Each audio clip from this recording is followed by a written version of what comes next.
એક પૂર્વ કાળની અંદર ભગવાન એ વિષ્ણુ પરમાત્મા લક્ષ્મીજી સાથે એ શેષ શૈયા ઉપર શયન કરેલા હતા અને એવામાં જ ત્યાં એ બ્રહ્મવેતા શ્રેષ્ઠ એવા બ્રહ્માજી આવી પહોંચ્યા અને બ્રહ્માજી આવતાની સાથે જ કહેવા લાગ્યા, કસ્ત્વમ પુરુષવક્ષ્યે છે દ્રષ્ટવા મામપિ તદ્વ્રતમ ઉત્તિષ્ઠ વત્સ મામ પશ્ય તવ નાથ મિહાગત. હે વત્સ, તું તારા પિતાજીને આવતા જોઈને પણ તું તારી જગ્યાએથી ઉભો નથી થતો? ઠપકો આપવા લાગ્યા, કેમ કે ભગવાન શિવની લીલા દ્વારા આ એક લીલા માત્ર હતું, પરંતુ એ બ્રહ્માના એ અહંકારથી એ બ્રહ્માજી બોલવા લાગ્યા કે હે વત્સ, તું તારા પિતાને આવતા જોઈને પણ ઉભો નથી થતો.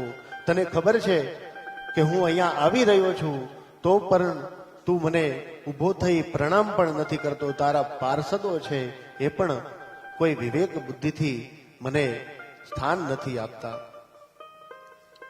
ત્યારે બ્રહ્માજી કહેવા લાગ્યા, આગતમ ગુરુમારાધ્યમ દ્રષ્ટવાયો દુપ્તવચરે દ્રોહિણસ્તસ્ય મૂઢસ્ય પ્રાયશ્ચિત્તમ વિધીયતે. તને ખ્યાલ છે ગુરુનું એ અપમાન કરવાથી પ્રાયશ્ચિત્ત કરવું પડે. માતા પિતા ગુરુ વડીલ આ બધા આવતા જોઈ અને આપણે આપણો સ્થાનને આપણે છોડવું પડે, આપણે ઊભા થવું પડે, એને નમસ્કાર કરવા પડે. એવી રીતે ન કરવામાં આવે તો આપણને પ્રાયશ્ચિત્ત લાગે છે. ત્યારે ભગવાન વિષ્ણુ પરમાત્મા મનની અંદર મૃદુ હાસ્ય કરતા એ કહેવા લાગ્યા, ઇતિ શ્રુત્વા વચઃ ક્રુદ્ધો બહિ શાંતવદાચરન સ્વસ્તિ તે સ્વાગતમ વત્સ તિષ્ઠ પીઠમિતો વિશ.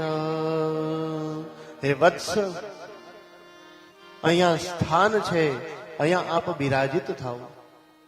બ્રહ્માજી ફરીથી ક્રોધે ભરાય છે, કહે છે હું આ જગતનો કર્તા એ બ્રહ્મા અને તું મને દીકરો કહીને સંબોધે છે. તને અહંકાર ચડી ગયો છે. આવો વિચાર કરે. ત્યારે ભગવાન શ્રી વિષ્ણુ પરમાત્મા અંદરથી તો બહુ ગુસ્સામાં છે, પરંતુ બહારથી મૃદુ હાસ્ય કરતા કહે છે, તમને આ સ્થાન આપું છું, આપ અહીંયા બિરાજમાન થાઓ. જો આપને ન બિરાજમાન થવું હોય તો અમે શું કરી શકીએ? કિંતુ તે વ્યગ્રદ્રત્વમ વિભાતિ વિષમે ક્ષણમ બ્રહ્મોવાચ વત્સ વિષ્ણો મહાપાના માગતમ કાલવેગતઃ પિતામહશ્ચ જગતઃ પાતા ચ તવ વત્સકઃ. હે વિષ્ણુ, આ જગતનો કર્તા હું છું. તું મારામાંથી ઉત્પન્ન થયો છે. તું મને એવી રીતે બોલાવી જ ન શકે, તું વત્સ ન કહી શકે, તો પણ તે મને કેમ વત્સ કહ્યું? તો કહે છે, અરે બ્રહ્માજી, તમે કદાચ ભૂલી ગયા છો, તમને અહંકાર ચડ્યો લાગે છે. વિચારો, તમે તો કમળમાંથી ઉત્પન્ન થયા છો. તો એ કમળ ક્યાંથી ઉત્પન્ન થયું છે? એ મારા નાભીમાંથી થયું છે. એ મારા નાભીમાંથી ઉત્પન્ન થયેલા કમળની અંદરથી તમે એ બ્રહ્મા સ્વરૂપે ઉત્પન્ન થયા છો. એટલા માટે ભલે તમે જગતની રચના કરી હોય, પરંતુ આમ જોવા જઈએ તો તમારો પિતા હું છું.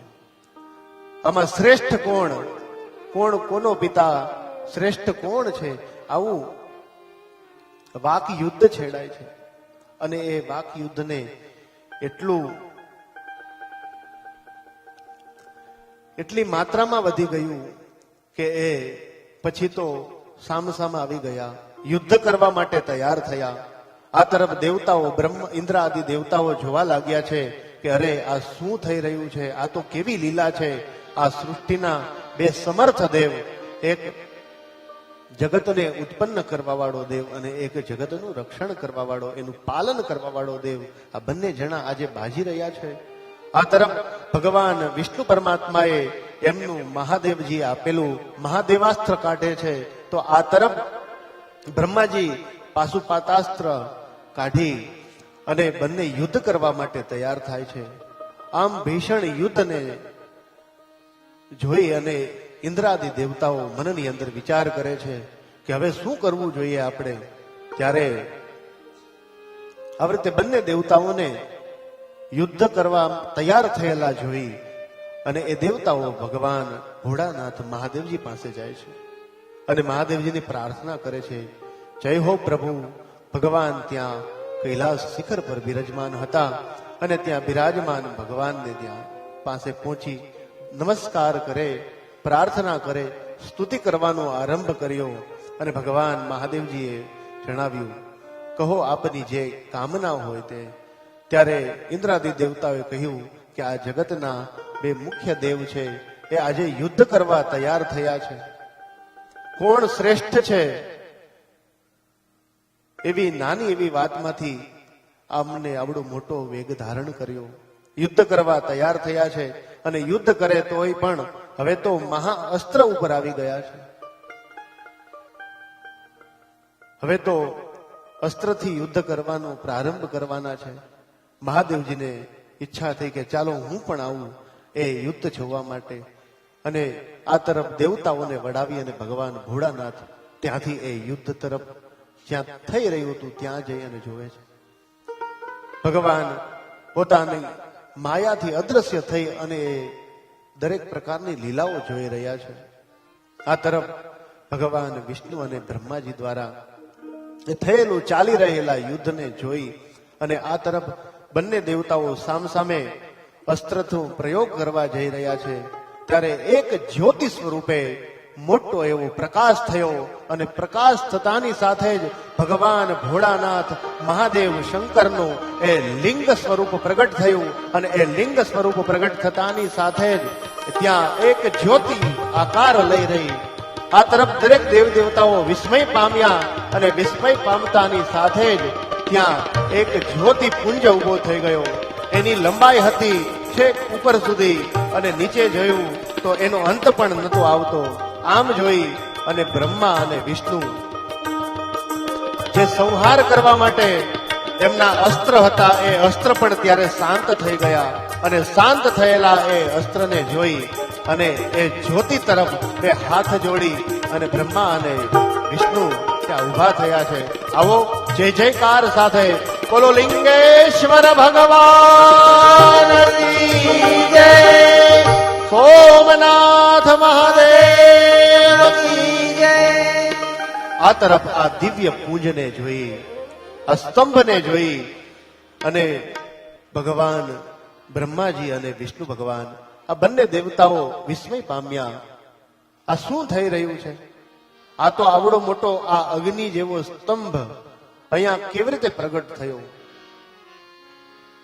તર્ક બુદ્ધિથી વિચાર કરે છે કે હવે આપણે યુદ્ધ નથી કરવું, પરંતુ આપણે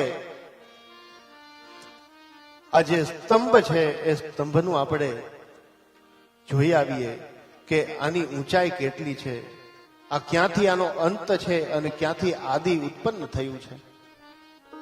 તો આપણી શ્રેષ્ઠતા છે એ દેખાઈ આવશે. આ તરફ ભગવાન બ્રહ્માજી હંસ બોલાવી હંસાવતારણ ધારણ કર્યો છે. આ તરફ ભગવાને વરાહ અવતાર ધારણ કર્યો અને પૃથ્વી તરફ સિધાવ્યા છે, ત્યારે બ્રહ્માજી હંસ અવતાર ધારણ કરી અને ઉપર સ્વર્ગ તરફ ગયા છે. બંને દેવતાઓ એક ઉર્ધ્વલિંગ ઉર્ધ્વ તરફ ગયા અને એક અધો દિશાની અંદર એટલે કે પાતાળ તરફ જવા લાગ્યા. આ તરફ બંને દેવતાઓને જોઈ દરેક દેવી દેવતાઓને વિસ્મય થયું છે. કોણ ચડિયા તો હમણાં ખબર પડશે, આનો અંત ક્યાં છે અને આનું આદિ ક્યાં છે. જે જલ્દી જોઈને આવે, જે જોઈને આવે, જે આની તપાસ કરીને આવે, આપણને જણાવે, કોઈ પ્રમાણ લઈને આવે તો આપણે એ માનશું કે એ દેવ શ્રેષ્ઠ છે.